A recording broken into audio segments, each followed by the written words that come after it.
Let's go ahead and get started. Thanks so much for being here today, everybody. My name is Reverend Carrie Kopnick, and I serve the Chaplaincy Institute as our acting executive director and as the community minister. I'm so glad that you're here for ChI Talks. We do this every month on the third Tuesday at 4:00 p.m. Pacific. And we say that this is a monthly event exploring the facets of spirituality through an interfaith lens with the ChI community. And as I said, if anybody joined, we're recording our session today. So if you wish not to be on camera, just turn off your video and your image will appear. We will have time today at the end of our presentation for questions either about the Chaplaincy Institute or from our speakers. A little bit about the Chaplaincy Institute. We are more than 25 years old now. We were founded in 1999 as a place for, in some ways, for people who were not able to be ordained in other faith traditions or in their home faith tradition to find a path to spiritual leadership and ordination, so the queer community and women. We've continued to grow and become who we are in the last 25 years with radical inclusion, diversity, equity, and belonging as our core, part of our core mission to heal and transform the world. We do provide education for those seeking to serve in hospitals, in hospice, in prisons, on the street, in community settings, and as one of our retired chaplains told me, in line at the grocery store. So we are the oldest and most respected interfaith seminary, the only one with a path from day one at seminary through ordination and continuing good standing for board certification and for employment. Our community is the oldest and most respected as well, offering a faith group endorsement that is accepted by the VA, the military, and institutions across the country, as well as for board certification for the Association for Professional Chaplains. We also have a dynamic spiritual direction training program. You could still apply if you're interested. The deadline was the 15th of February, but we're close to that. Spiritual direction offers a loving guidance and deep listening for all who are called to walk with the divine. Let me say a little bit about our speakers today. Welcome. Thank you so much for being with us, Dr. Karen and Reverend Channing. Let me tell you a little bit about them. Reverend Channing Miller was ordained by ChI in June of 2020. She is the president of the Interfaith Council of Rossmore, a community of, I believe, more than 10,000 people. She leads diversity and faith-based initiatives and partners with the Interfaith Council of Contra Costa County on sacred visits to churches, temples, and mosques. Dr. Karen Hernandez is a ChI board member, and she is the executive director of the Interfaith Council of Contra Costa County. Karen is an interfaith peace builder with more than 20 years of experience in restorative justice, multicultural bridge building, and faith-based social justice. She holds a Doctor of Ministry from Claremont School for Theology and has worked in conflict resolution and humanitarian efforts worldwide. Thank you so much for being with us here today, and I will turn it over to you. Am I going first? Yes. Okay, well, hello, everyone. It's so nice to see you. I don't think I know anybody except Joshua. It's been a long time, Joshua, but it's nice to see you again, and it's really wonderful to see everybody else here today. I have a very short thought to start out, which I think is relevant to all of us who are pursuing a ministry. And it says, wherever you stand, be the soul of that place. That is from Rumi. Wherever you stand, be the soul of that place. So let me tell you a little bit about my journey coming to ChI and coming into the interfaith world. As Kari said, I was ordained as an interfaith interspiritual minister in June of 2020. I was also in the first cohort to be ordained on Zoom during the pandemic, along with Kari Kopnick. She and I were in the same cohort. So let me tell you about my journey into interfaith at ChI and to interfaith work in the community, both of which have blessed my life. I started out in 2015 after retiring from a career in communications in Silicon Valley. And I moved to Walnut Creek into a retirement community called Rossmore. It has about 10,000 people in the community. Once I got settled, I began to think deeply about my retirement. In 2015, I was 69. I was retired, and I said to myself, what do I want to do, and what do I want to be for the rest of my life? I prayed, and I thought deeply. I was very careful about what I joined. I joined the Democrats Club in 2016, and I was fighting for the election of Hillary Clinton. I joined the Interfaith Council of Rossmore, thinking that this would be a good place for someone like myself who is spiritual but not religious. When on the council, I met a woman named Mary Lee Dodd, who in her introduction said that she was a student at the Chaplaincy Institute in Berkeley. We had a long lunch, and that's how I found out about ChI. I applied and I was accepted in 2016, starting my coursework in March of 2017. All the while, I continued to be part of the Interfaith Council of Rossmore, which we call ICR, and also I was asked to join the Interfaith Council of Contra Costa County, which is called I4C for short. I was lucky to have 2 interfaith councils in my area, and I have been active on both intermittently from 2017 until the present.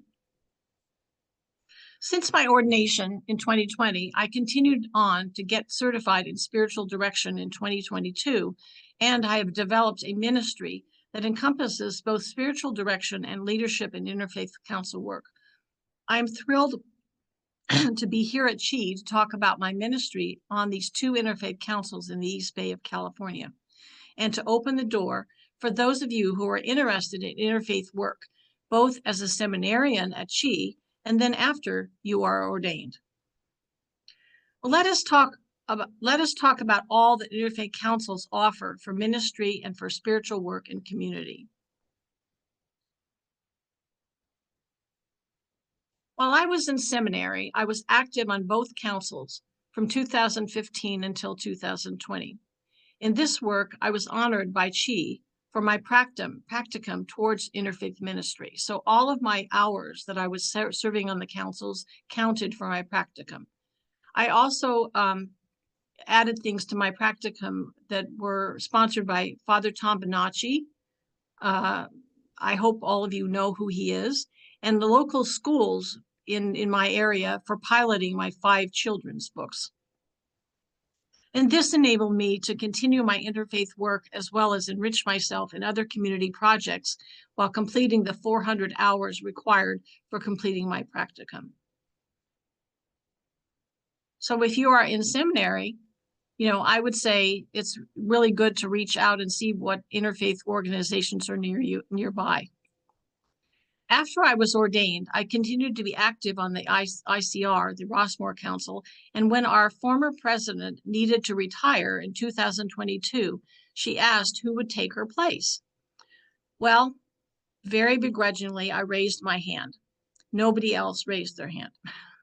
Since becoming president, I have worked to develop meaningful and interesting meetings, large programs, and new service areas that have attracted new members and engaged old members.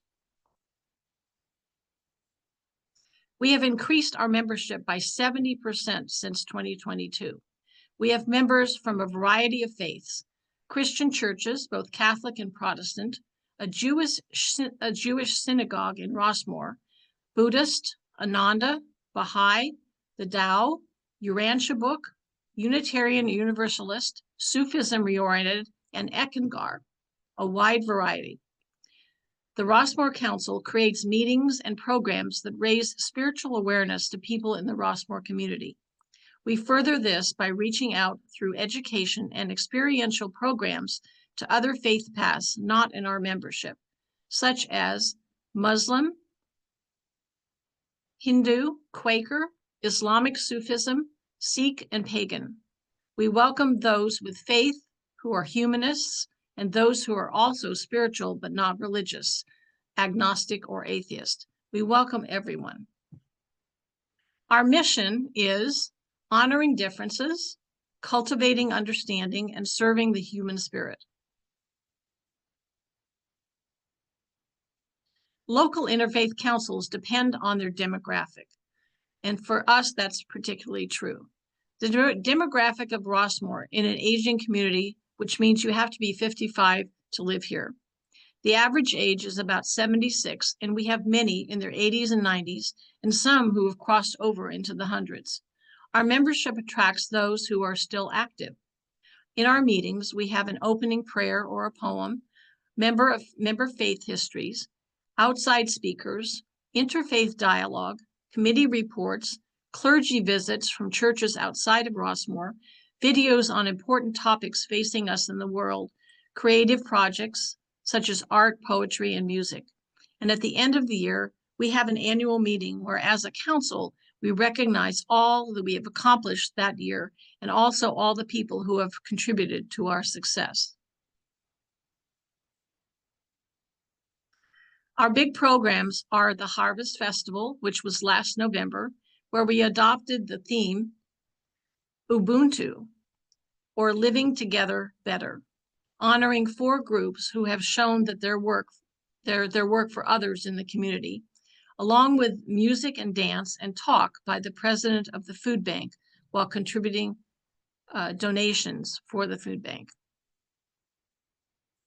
And then in January, we had a program called Follow the Light to welcome in the new year.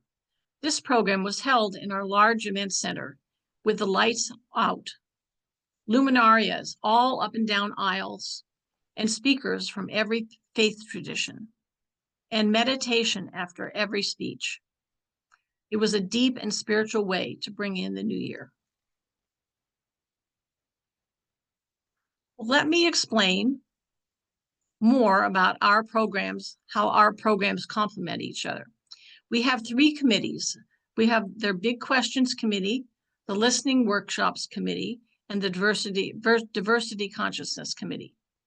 The Big Questions program is an educational program where we select one big question for the year. Some examples are, is there life or consciousness after death? Who, what, and where is God? And this year's question, what does your faith do to celebrate the divine feminine and to support the rights of women? We then invite speakers from different faiths to speak over a period of about 8 months.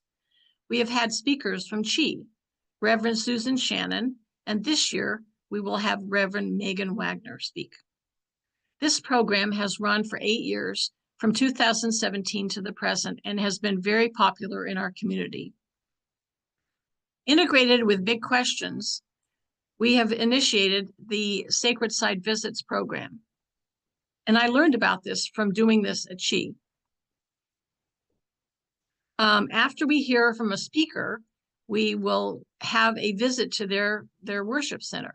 We have visited the MTO Sufism Center in Berkeley, the Hindu Temple in Livermore, the Sufism Reoriented Temple in Walnut Creek, the Interfaith Peace Project in Antioch, the Christian Science Lecture in Danville, a Quaker Fellowship in Walnut Creek, Unity Church in Walnut Creek, St. Anselm Episcopal in Lafayette, the Her Church, which is Lutheran, in San Francisco, worshiping the divine feminine, and the last one was the Mormon Temple in Oakland. And I included a picture of myself in front of the Mormon Temple. There are many more coming in 2025, and this has been very, very popular with our group.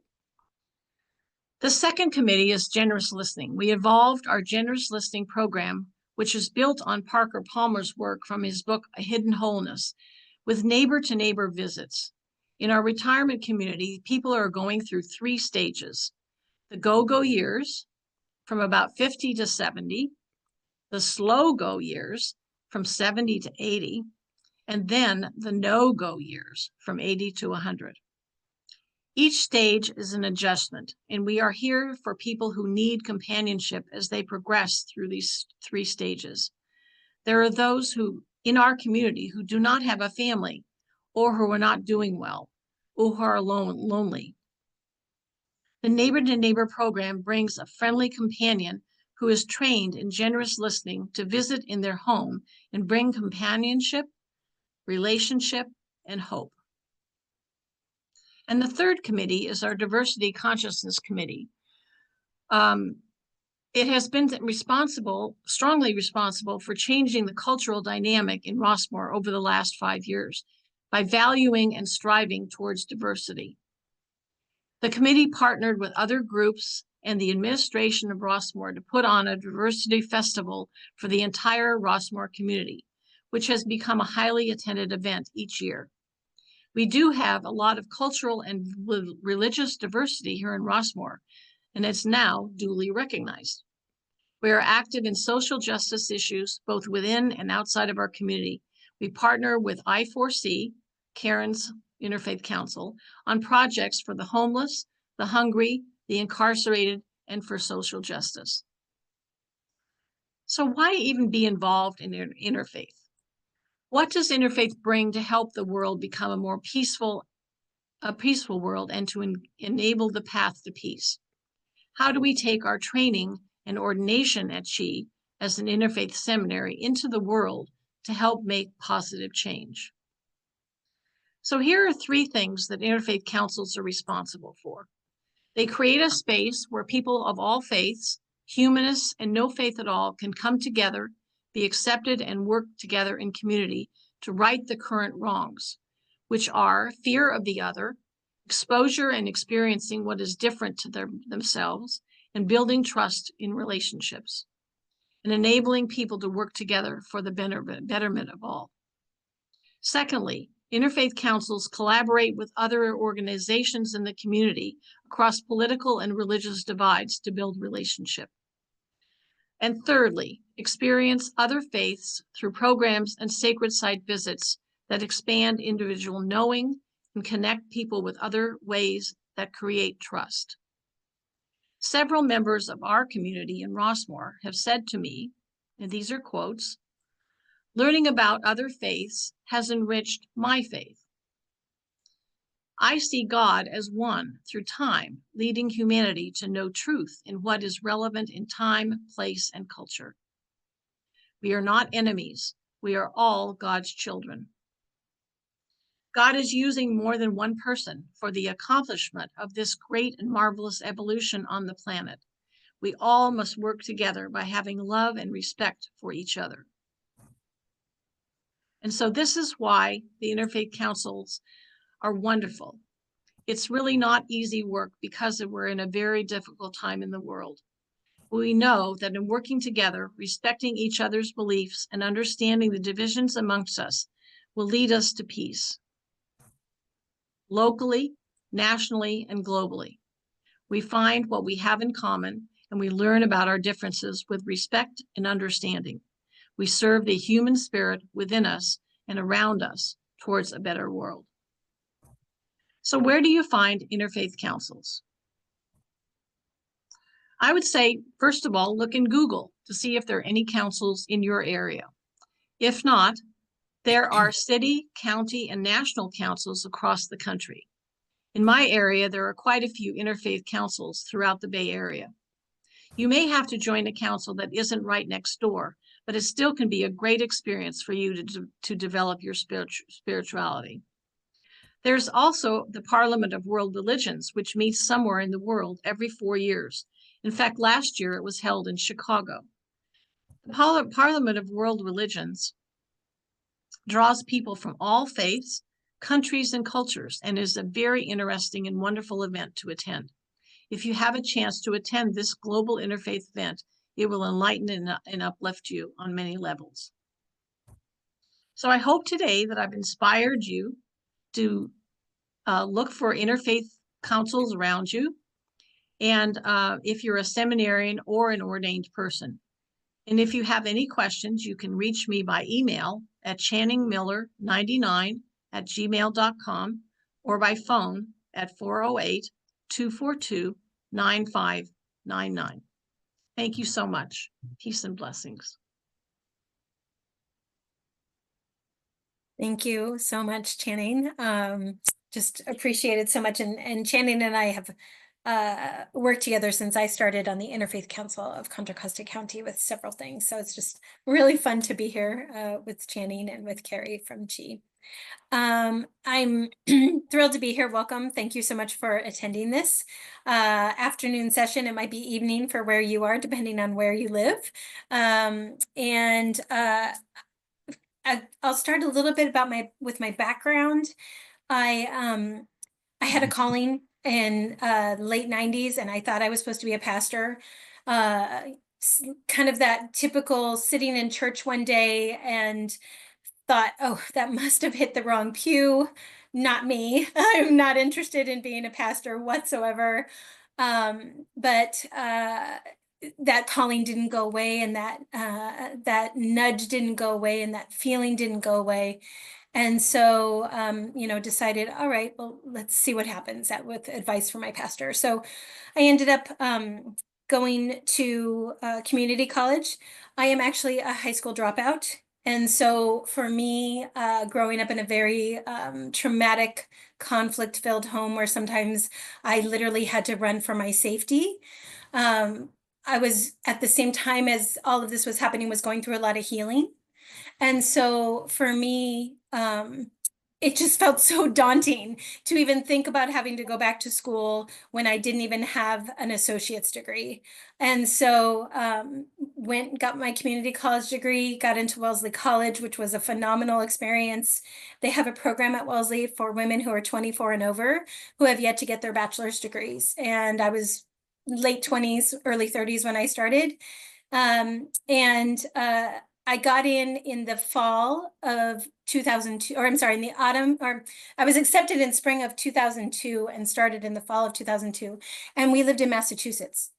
And so while I didn't know anybody specifically on both of the airplanes that had left from Boston, I knew a lot of people who knew people on the planes. And so our community was very, very affected in that sense of losing a lot of people and children and all of that. And so, so for me, as I got into Wellesley and I majored in peace and justice studies, I had a deep need and desire to understand the religion of Islam.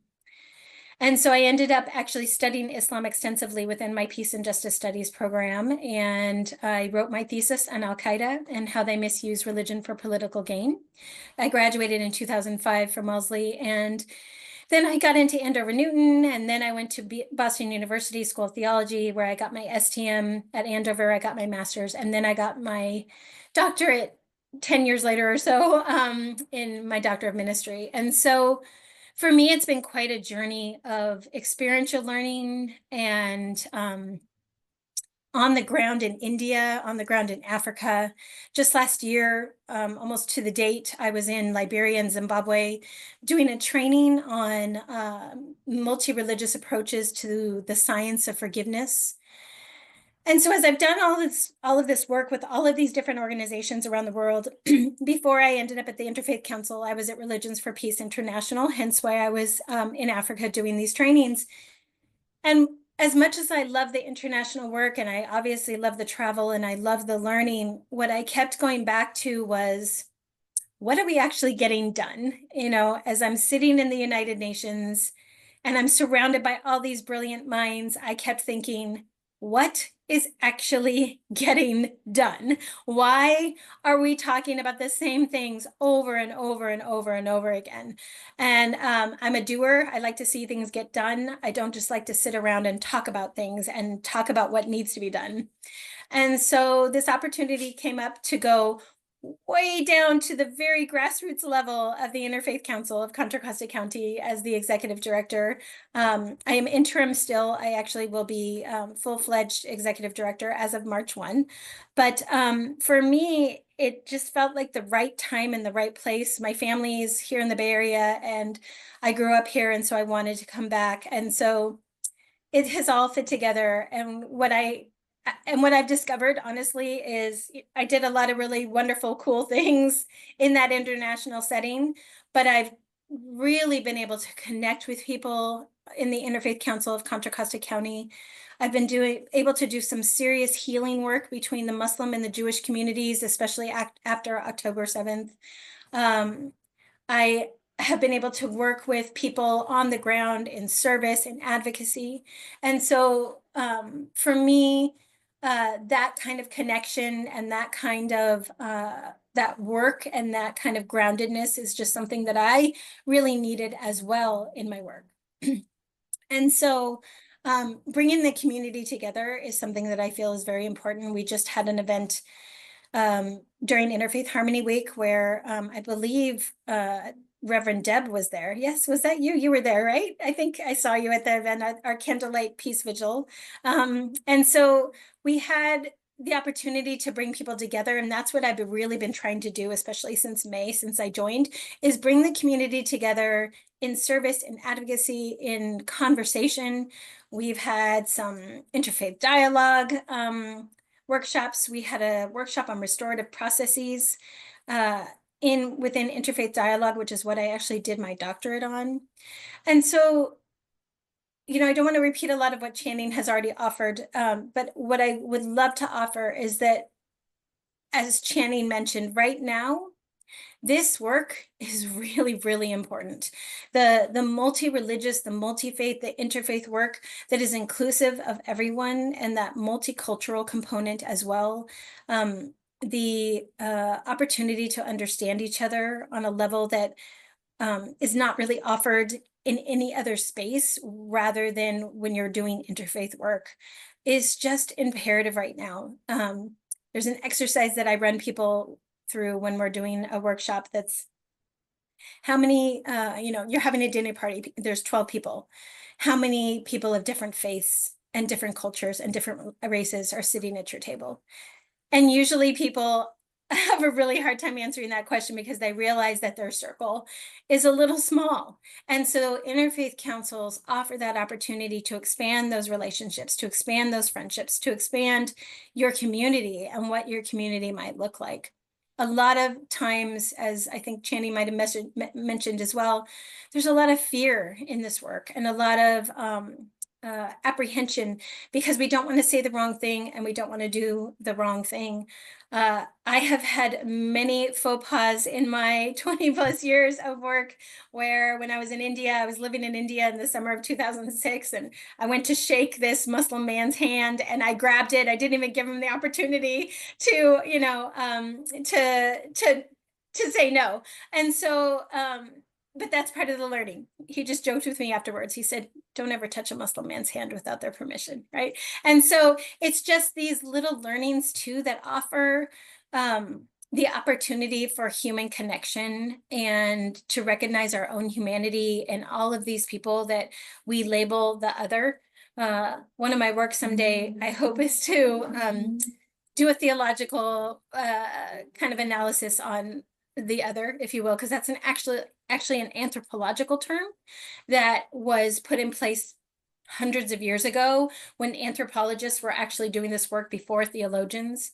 And so there has to be another word for the other, because right when we use that word, we automatically place people in that category that makes them different from us.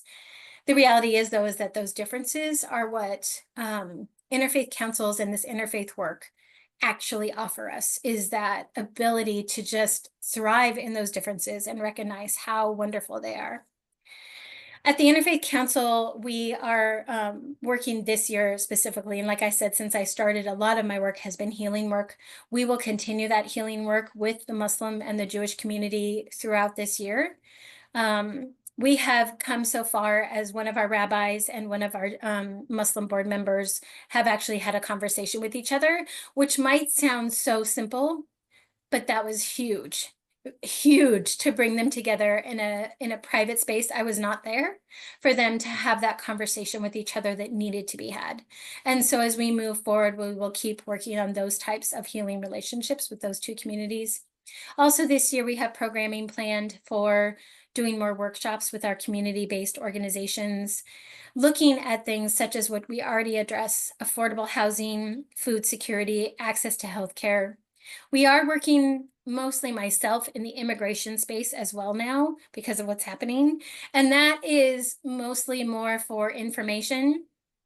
One of the things about interfaith councils that I am always finding myself straddling and recognizing that while I may stand on one side or another, whatever it is that we're talking about, with interfaith councils and with the interfaith work and as interfaith peace builders, we have to remain in, if you will, a quote, neutral, impartial space. And that's really, really hard sometimes, but that is part of a peace building rubric and also to be able to work within that lens with everyone.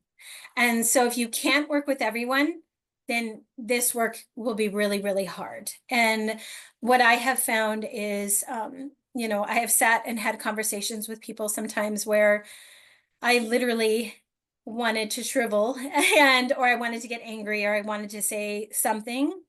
But that is when I have learned to step back and to sit and to listen.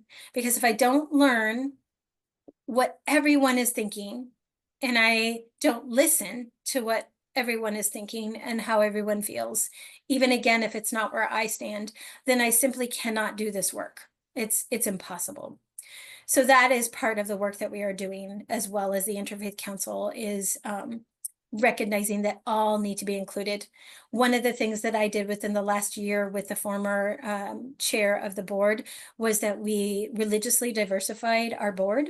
And so while it was mostly Christian and Latter-day Saints and I'm trying to think if we had anybody else honestly on the board when I started. Since I've started though, we have had a Hindu, a Muslim Shia, a Sunni Muslim as well. So we have both. We have also added Baha'i and somebody Jewish. And then we have a couple of Christians. We have Seventh-day Adventists and United Church of Christ. So that has been incredibly important in regard to the representation. My goal for this upcoming year also is to ensure that we add more people of color. So looking at more African Americans. Our Seventh-day Adventist is Latina, such as like myself. But I think it's obviously very important that we have at least one African American on our board. And I would love to have somebody Asian as well.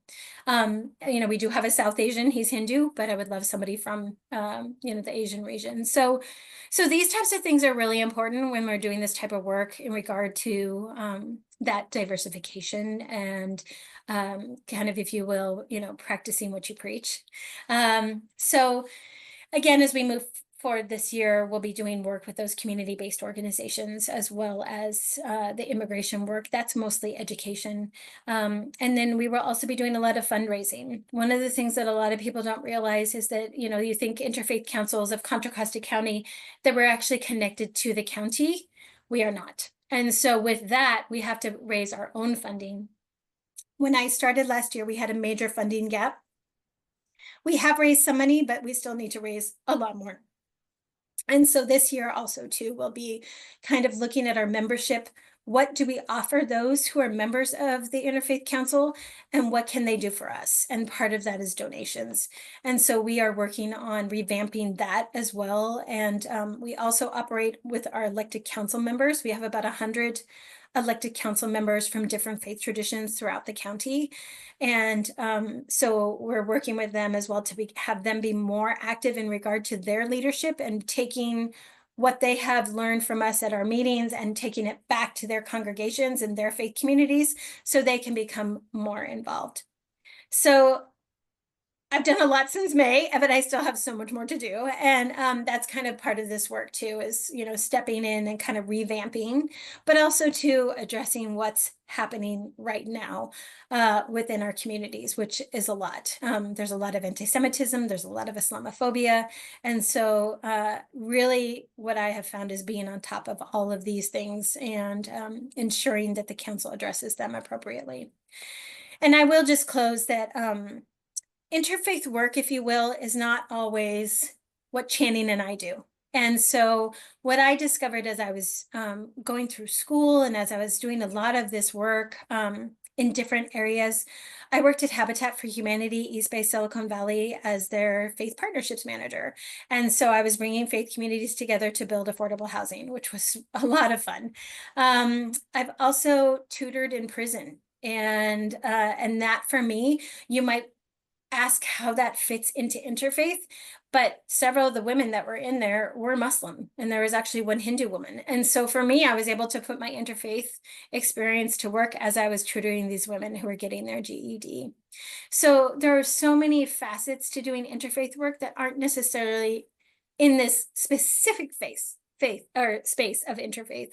And so there's just a lot of opportunity. And I think right now, as we move forward into whatever we're moving forward into, as we try to move forward, I should say, that it's just so important that there are more interfaith practitioners out there who are willing to really practice this and to bring people together. And that can be just in simple dialogue. It doesn't even need to be anything super fancy, but just that dialogue and that interaction and connection and community is probably one of the most important aspects of this work.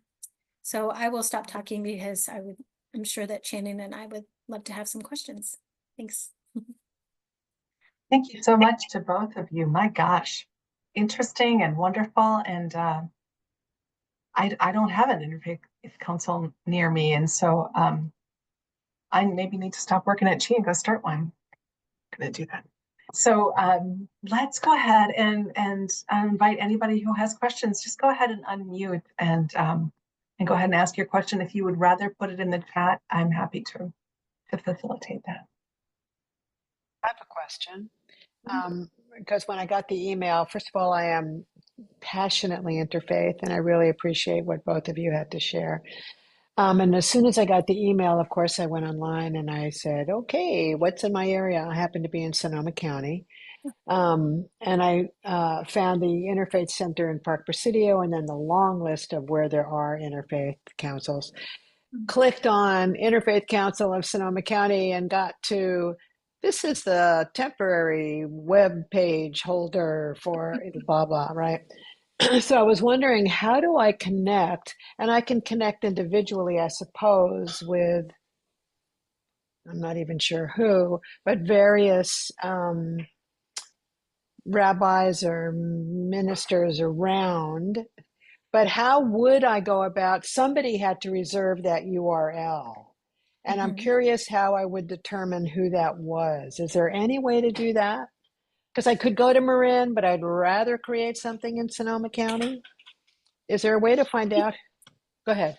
No, go ahead. Sorry. So I talked to somebody over the summer, and if you can either privately message me your email address or put it, if you don't care if everybody has it, and that way I can send you the information. Somebody actually called me from the Interfaith Council of Sonoma County, which is, it's reforming right now. They are trying to get it back up and running. So I am sure the more people who want to be involved, the better. And I can put you in contact with the woman who I spoke to. I just have to find her name and information. Of course. Yeah. Good question though. You see, this is what Karen is expert at. She has a much broader sphere than I am. I'm pretty much just in the Rossmore community. So that was an excellent question. If I had that same question, I would come to you, Karen. Good to know. And I have a follow-up unless someone else wants to jump in here and I don't have to hog. No? Okay, yeah, go ahead. Hi. Then Elizabeth. Oh, go ahead, Elizabeth. Yeah, Elizabeth Stamper in Florida, and Mike, my husband, we were ordained at ChI in 2010 and 2011. And I've been part of the Interfaith Council here. We started it, and so five of us of our Interfaith Council here in Florida in Brevard County are on the call tonight. So would my Brevardians wave? So so we're all here, and we've had 8 years of, creating from scratch a beautiful group of people that have been doing a whole lot of different things. And it's been an amazing experience. So when I got the email from ChI, I thought we could learn, but we could also probably share some of the things that we've learned too in the last 8 years. So Elizabeth, it's so good to meet you face to face, and both of you. It's so good. I know we've emailed back and forth, but I'm so glad you're here and you brought your people. So yeah, why don't you take just a few minutes and tell us your story? Lovely. well, Julie, do you want to talk about where the idea for IFAB came from? And then Barbara started another group, and Becky started another group, and now we've all merged into one big happy family. IFAB, Interfaith Affiliations of Brevard, started at actually a Christian women's retreat, Sacred Spaces, the third space, creating safe spaces. It actually was after the 2020 election, and no, sorry, 2016 election, and just we had hope meters for where hope was in the room, and we had a lot of different things through intercultural I was a trainer for intercultural education. And so this was my final project. And one of the things that we had each person do at the end was to come up with things that they want to do to build, hope and intercultural awareness in the community. And we had all kinds of different projects that have since gone very much forward. Like we have an LGBT group in our neighborhood. We have something for mothers of babies who are meth addicted. But one of them that 3 ladies all said that they wanted to do was be a part of an interfaith group, to start an interfaith group in Brevard County. And so that's how that started. And those 3 ladies got together and we figured out how to invite a bunch of other people. And we just went through every single religious group in the city and we sent out invitations, and Elizabeth showed up at our doorstep and she had an interfaith degree. We're like, thank you. We didn't know what we were doing. We just knew we were supposed to do it. And then we had Elizabeth who showed up and kind of showed us the way because she had a degree in this. And we got, on that first day that we got together 8 years ago, we had 17 people from Muslim, Jew, Christian, Baha'i. All we didn't have was Hindu, I believe. So we're still working in that area and we're actually gaining traction in that area. So that's how it started a long time ago. And then our other group that Barbara will introduce was doing also in another section of town, and we'll let her tell you what was going on in her part of town. Thank you, Julie and Elizabeth. It's a joy to be here with kindred spirits.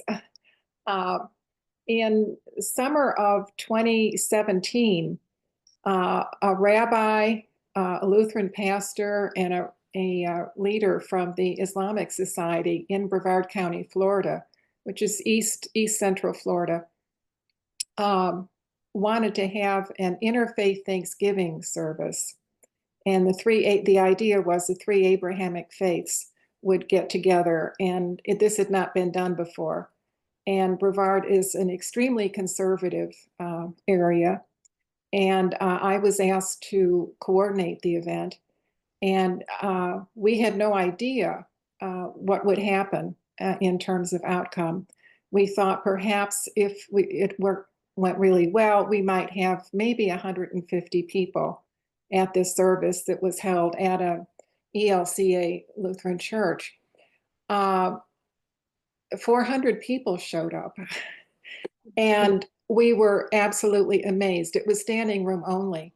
And there were people who left because there wasn't parking. And thank goodness the fire marshals weren't there because we exceeded limits. But it was an extraordinary experience, one of the most extraordinary of my life, personally, to see that such a thing was possible, that it had gone from the realm of imagination and dream to reality. And we had a reception afterwards, and all the conversation was when we do this next year, there was no question that it would be continued. And the following year, we had people who wanted to be part of this. And it was around that time then that Julie and Elizabeth in particular became involved. And then we met Becky and some of the wonderful work that she has been doing with her husband and a beautifully diverse group of people. So when it got to be what was in 2019, we had our third Thanksgiving event, and we had 800 people who came, and 600 stayed for the reception. Now, the population of Brevard County is around 700,000. So we are not, a large community.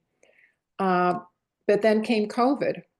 And, what does one do when we can't get together? So we did a virtual event, and that was very much learning by doing.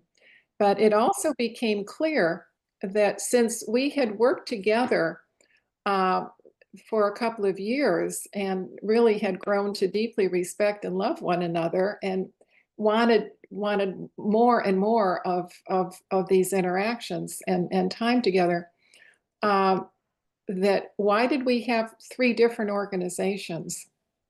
And it seemed logical to merge and become a nonprofit. And my background was corporate, and I'd worked in organization development and had a background in cultural studies as well. So I felt that everything in my life had led me to this point, and in a very unexpected and unbelievably beautiful way. So we became Interfaith United, Inc., and we are a nonprofit chartered in the state of Florida.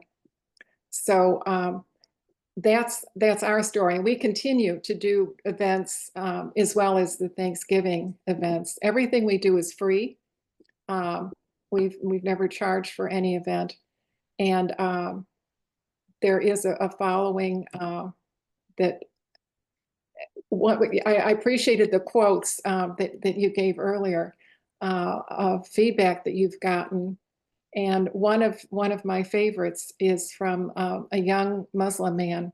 I think it was the second Thanksgiving program that we did. That was in a synagogue.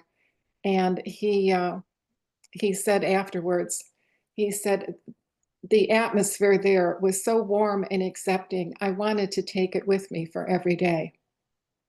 And I think that typifies what we're trying to achieve and what you all have, both Channing and Karen had described earlier. So Becky, please tell us about your wonderful world. I'm going to ask you just to be brief and also ask if you are willing to maybe answer questions when I send out the email to follow up. So go ahead, Becky. I want to hear from you, but if people are going to want to follow your path. Right. Okay. We started out as a New Thought Christian church called the People of Diversity in Brevard County, and our minister left, retired, and another minister moved away, and I was having every single week was having to find a guest speaker, and it was driving me crazy. So we had a friend of mine who's a Wiccan came and did a spring equinox service for the People of Diversity on a Sunday, and it was awesome. And my husband and I started talking about it, and we said, why don't we try having different faith speakers come? So it started out, I guess we had 3 or 4, then COVID hit and we went online. And since that time, we have gone to 10 different speakers from 10 different faith perspectives. We've got now I don't know if I can get through these quickly, but a Hindu, a Muslim, Vedic yoga, Wiccan, my Wiccan buddy, a Baha'i, a shaman, a Melchizedek, That's 7, 8. A Buddhist. I don't remember what the rest of them are right off the top of my head real quick. But anyway, 10 different faith speakers. At the beginning of each 10-week series, we give them a one-word topic. Right now, our topic is vision, or we've done diversity. We've been doing this since like before COVID, so 2018, 2019. And they come each week, one of them speaks on that topic from their faith perspective.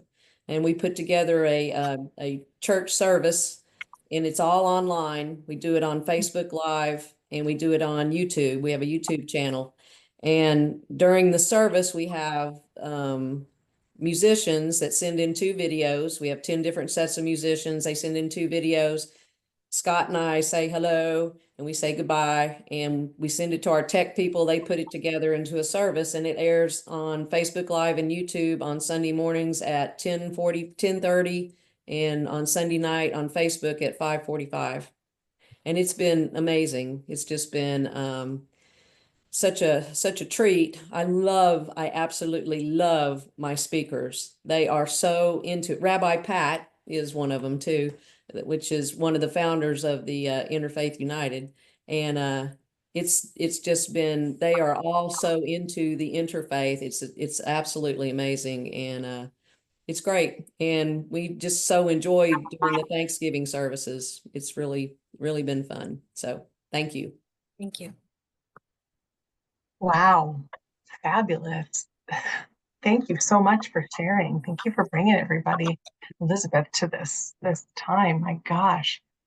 I saw that Deb, our beloved Deb, I don't know if you're still in Michigan or if you're where you are right now, but shared in the chat about a interfaith group that she was involved in. Do you want to talk about it, Deb? You want to share? Well, not too much about the group, but a couple things. I would really recommend people looking at the book because it's an additional way to get the word out, and it's really excellent.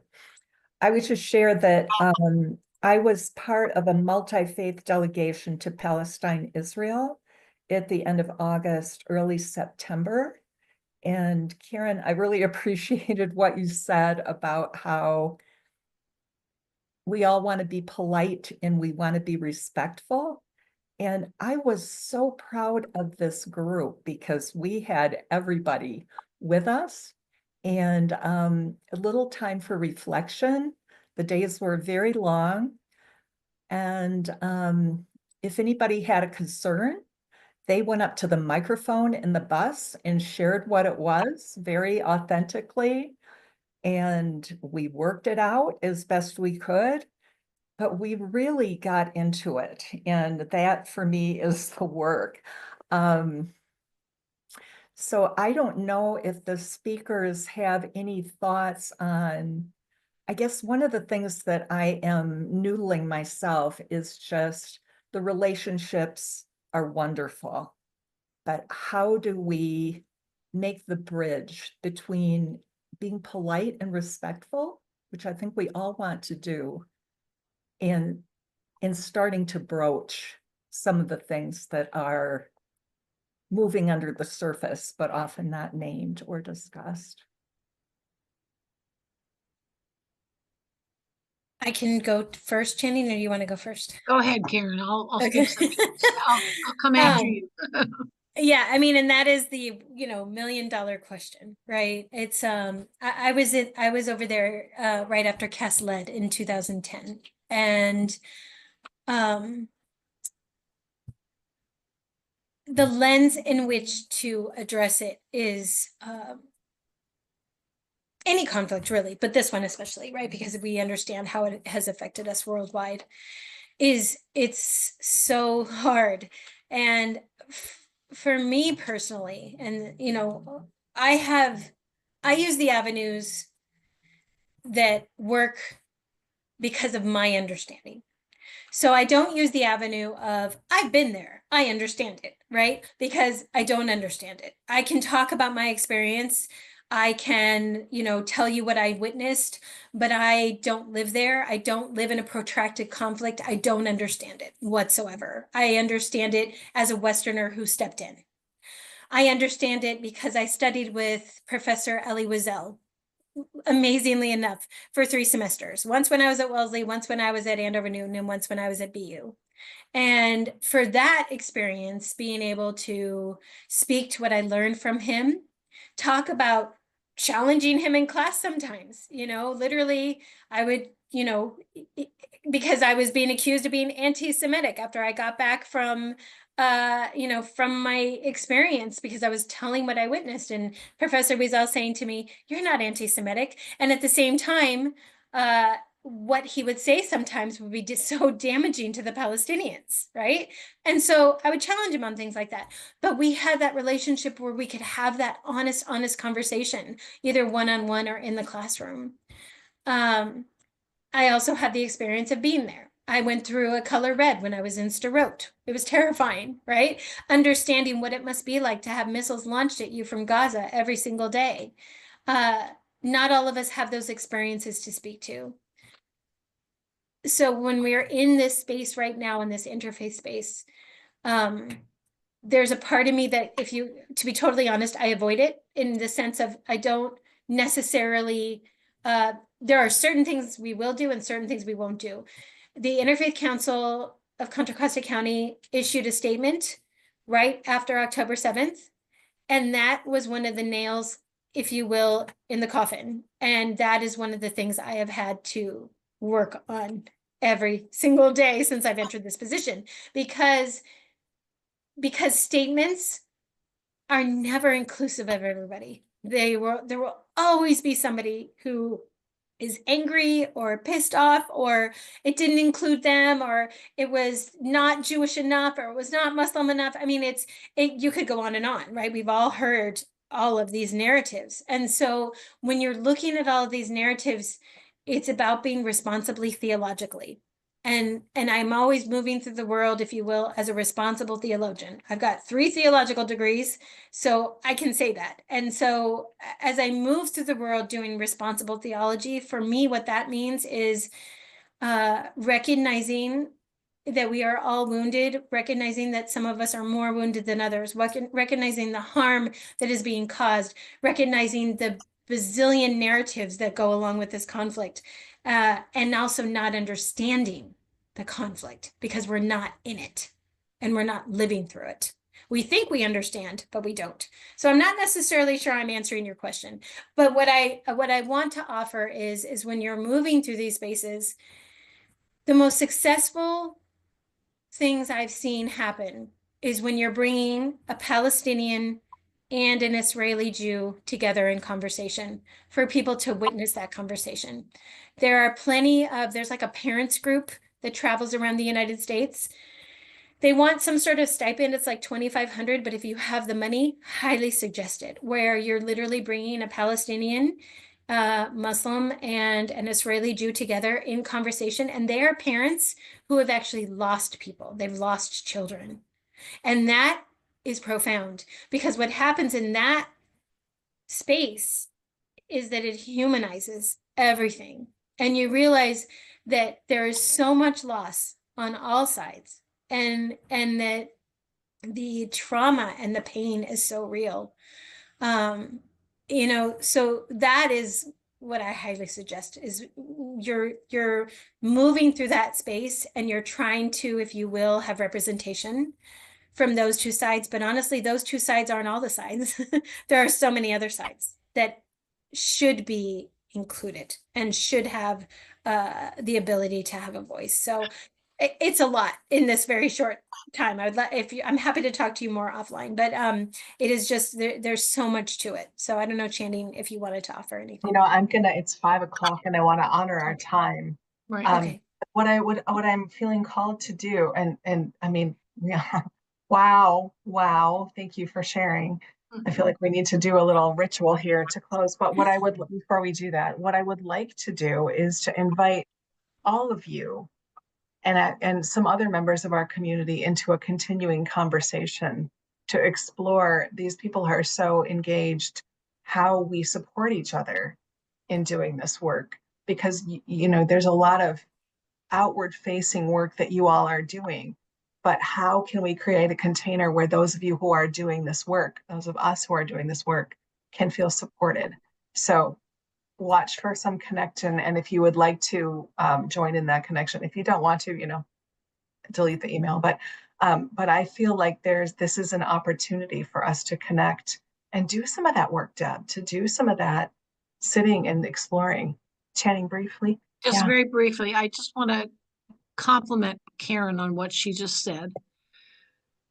And I want to say that for myself, in the work that I'm doing, it all comes down to listening. It all comes down to listening from your heart. And so that's the core of our listening program, is teaching people how to listen from their heart. So we've really worked hard on our council to get people to a place where they're open. And when people come in, if they have, a particular perspective, we gently and nicely, explain to them that we really are listening to all perspectives and not just forming judgments. So over time, that's really helped. But that's my one comment is listening skills are the key. And it's also close to the bone because it matters so much. And so it's really worth the spiritual energy and the time I'm going to invite us all to place a hand on the heart or on your belly, or just connect with yourself and whatever moves for you. Universe, trees, all that is, that which is greater than self, spirit, God.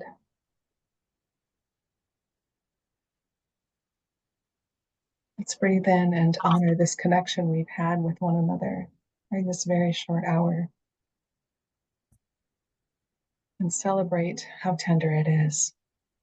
And yet we come back, and yet we return.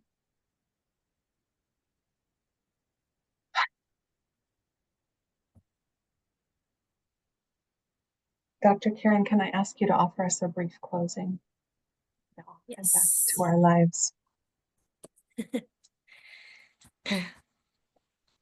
So, this isn't necessarily interfaith, but a lot of my work has been in restorative justice, which I wholeheartedly and passionately believe in, restoring ourselves, forgiving ourselves, forgiving those who've caused us harm, because I think that is the core of conflict.